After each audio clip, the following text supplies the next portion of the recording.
To receive information that we cannot disclose yet as of now.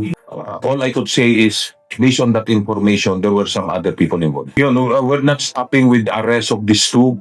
We're still following up and we're still investigating. Could be some other people who might be involved. Kung sinusubaybayan mo ang kaso ni Mima Alicia, alam mo na sa loob lang ng ilang araw, mabilis na nakilala ng PNP ang dalawang suspek.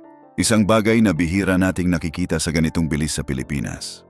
Pero ngayon, kumakalat ang mga bagong claim online na mas malaki pa sa unang balita. Sinasabing may nahuhulaan na mastermind. Sinasabing pinasok na ang bahay ni Mima. Sinasabing nagsimula ng magsalita ang mga suspek. Pero bago tayo maniwala sa lahat ng ito, kailangan nating tanungin, alin dito ang kumpirmado at alin ang basta kumakalat lang sa social media? Kasi sa isang kaso kung saan ang bawat detalye ay may bigat, ang linya sa pagitan ng katotohanan at ng speculation ay maaaring magpalabo sa tunay na larawan ng nangyayari. Balikan muna natin ang mga kumpirmadong katotohanan. Kasi kailangan nating malaman kung saan tayo nagsisimula bago tayo pumunta sa mga bagong claim. Si Alicia Lipata, mas kilala bilang Mima Alicia, isang 24 na anyos na pro-BBM political vlogger. Binaril sa harap ng kanilang inuupahang bahay sa Tierra Nova Subdivision, Caloocan City noong madaling araw ng Hulyo 17. 7 .45 caliber shells ang natagpuan sa crime scene. Dalawang lalaki sa isang puting motorsiklo ang responsable, ayon sa CCTV footage at sa mga saksi. Pero ang mabilis na resulta ng investigasyon ay hindi nagtapos sa ebidensya lang. Sa loob ng ilang araw, kinumpirma ng PNP na na-identify na nila ang dalawang suspek, kilala sa mga alias na MS at JA. At hindi lang iyon, sila ay inaresto na sa Barangay Dao, Mabalacat City, Pampanga. Kaya naman, mabilis silang na-charge ng murder at illegal possession of firearms. May mga grenade pa na nakumpiska sa kanila. Ang mensahe ng PNP, malinaw, hindi sila magpapahinga hanggat hindi nalutas ang buong kaso. Ngayon, dito na tayo pumasok sa bahagi kung saan kailangan nating mag-ingat. Pero ayon sa mga developing reports, hindi lang basta dalawang lalaki ang buong kwento. Ayon sa mga pahayag ng PNP mismo, sinasabi nilang may posibilidad na sindikato ang nasa likod nito. Sinabi mismo ng mga investigador, maaring inupahan lang ang dalawang suspek para gawin ang trabaho. Kaya naman, kumalat online ang tanong, sino ang nag-utos? Sino ang nagbayad? At doon nagsimulang lumabas ang mga claim na may posibleng mastermind na malapit na matukoy.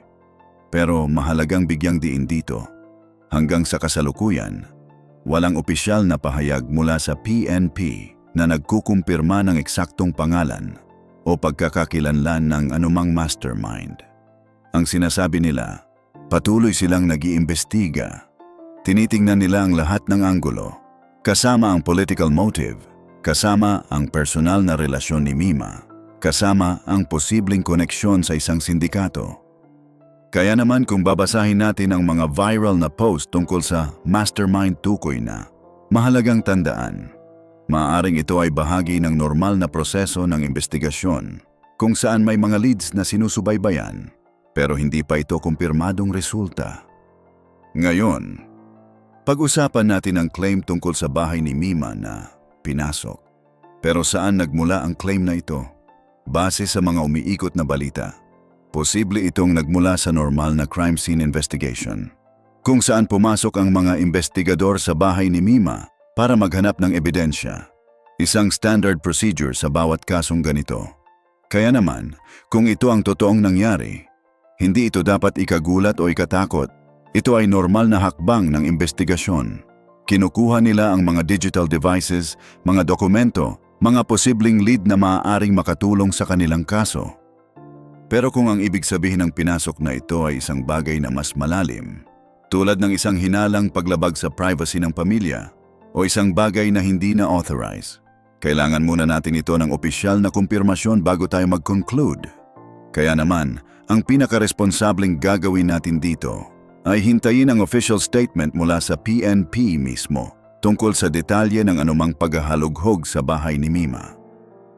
At ngayon, ang pinaka-explosive claim sa lahat, mga suspek kumanta na. Pero ayon sa pinakabagong kumpirmadong ulat, walang opisyal na anunsyo mula sa PNP na nagsasabing umamin na o nagsalita na ang mga suspek tungkol sa kanilang mastermind o sa buong plano. Ang term na kumanta, sa konteksto ng investigasyon, ay tumutukoy sa isang suspek na nagbibigay ng impormasyon sa mga autoridad, kadalasan bilang bahagi ng isang deal o bilang resulta ng interogasyon. Kaya naman kung totoo man na nagsimulang magsalita ang mga suspek, normal itong bahagi ng proseso, lalo na kung ang layunin ng mga investigador ay malaman ang buong network na nasa likod ng pagpatay. Pero hanggang hindi ito kinukumpirma ng opisyal, dapat nating tratuhin ang claim na ito bilang isang developing information, hindi bilang isang tapos ng katotohanan. Kaya naman, ang tamang paraan para tratuhin ang balitang ito ay bilang isang patuloy na kwento kung saan bawat araw, posibleng may bagong development, pero kailangan nating maging maingat sa pag-share ng mga hindi pa kumpirmadong detalye. Ngayon, bakit ito importante? Pero sa isang kaso na tungkol sa isang political vlogger na pinaslang, ang bawat piraso ng impormasyon, kumpirmado man o hindi, ay may kapangyarihang maimpluwensyahan ang opinyon ng publiko, ang takot ng mga potensyal na saksi, at maging ang integridad ng buong legal na proseso. Kaya naman mahalaga na maging responsable sa pagbabahagi ng impormasyon, lalo na sa isang kaso na may kinalaman sa buhay, kamatayan at hustisya. Pero hindi ito nangangahulugan na dapat tayong tumigil sa pagsubaybay sa kasong ito. Sa kabaligtaran, ang atensyon ng publiko, ang pagtatanong natin, ang paghihintay natin ng katotohanan, ay isa sa mga bagay na nagtutulak sa mga autoridad na magpatuloy sa kanilang trabaho nang may transparency at accountability. Kaya naman, ang tamang approach para sa lahat ng sumusubaybay sa kasong ito ay maging aktibo sa paghingi ng hustisya, pero maingat din sa pagpapalaganap ng impormasyon na hindi pa kumpirmado. Maikli, matunog. Pagkatapos ay mas mahaba para bumuo ng momentum. 2 suspek, kumpirmado. Inaresto na. Mastermind? Posible. Pero hindi pa opisyal. Bahay na pinasok? Marahil normal na proseso. Pero kailangan ng detalye. Mga suspek na kumanta? Kung totoo, malaking hakbang. Pero hintayin ang kumpirmasyon. Ito ang totoong larawan.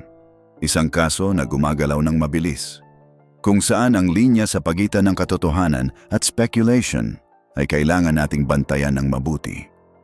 At kung ikaw ay nagbabasa nito ngayon, marahil ikaw ay isa sa mga sumusubaybay araw-araw sa balitang ito.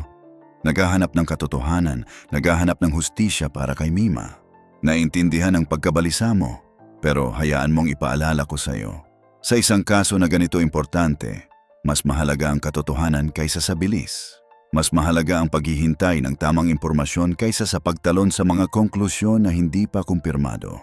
Kasi ang tunay na hustisya ay hindi lang tungkol sa mabilis na resulta. Ito ay tungkol sa tamang resulta. Ang pinaka hindi karaniwang anggulo. Hindi ito basta isang kwento ng mabilis na investigasyon. Ito ay isang kwento ng kung paano dapat natin timbangin ang pagitan ng kumpirmadong katotohanan at ng mga umiikot na claim sa social media, lalo na sa isang kasong tungkol sa buhay, kamatayan at hustisya. 2 suspek. Kumpirmado ang aresto. Isang posibleng sindikato, aktibong iniimbestigahan. Isang mastermind, hinahanap pa.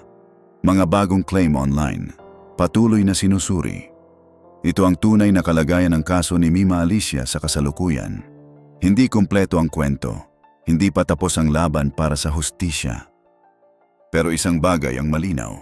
Ang bansa ay hindi titigil sa pagtanong, sa pagbabantay, at sa paghingi ng buong katotohanan, hanggat hindi pa natutukoy ng opisyal kung sino talaga ang responsable sa pagkamatay ng isang 24 na anyos na babae na ang tanging kasalanan ay ang pagsasalita ng kanyang mga opinyon. Kaya sa susunod na may lumabas na bagong balita tungkol sa kasong ito, alamin muna kung ito ba ay opisyal na kumpirmado O basta pa lamang umiikot sa social media? Kasi para kay Mima, karapat-dapat siya sa katotohanan, hindi sa speculation.